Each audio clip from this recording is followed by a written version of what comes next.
President Donald Trump signed an executive order today to begin dismantling the Department of Education. Thank you for joining us. I'm Maya Triple C. While entirely shuttering the department requires an act of Congress, the president is directing the Education Secretary to take steps toward its closure. As Laura Aguirre reports, millions of teachers, families, and students are concerned about what it means for them. My administration will take all lawful steps to shut down the department. We're going to shut it down and shut it down as quickly as possible. President Donald Trump has never minced words about his plan to dismantle the Department of Education. Today, he moved even closer to that goal by signing an executive order to that effect. We're going to be returning education very simply back to the states where it belongs.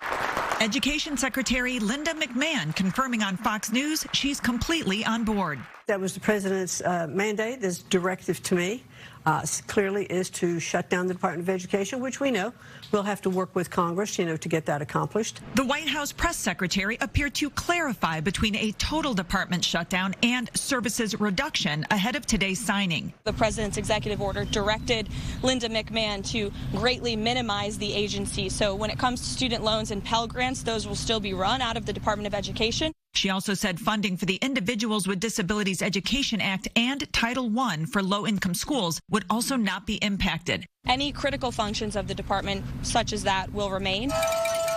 There's been a wave of recent protests against the potential closing of the department, and some educators' unions feel their voices aren't being heard. I'm just surprised that the president is not working with the teachers in classrooms throughout the country, as represented by their union, to make things better. The executive order is expected to spark a litany of legal opposition.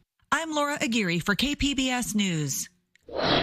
And local educators are reacting to the move. The Department of Education provides the San Diego Unified School District with money to fund programs that help our most vulnerable students, specifically those with disabilities, low-income students, and military families. School Board Vice President Richard Barrera says California's already suffered from underfunding for years, and he says if Congress allows President Trump to completely shut down the department, it could put crucial funding for their schools in jeopardy.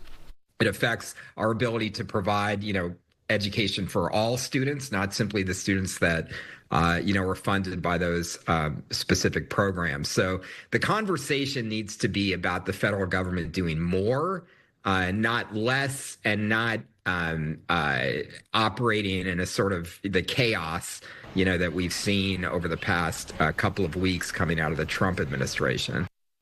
The California Teacher Association says 2,400 public K-12 educators in the state have already been laid off.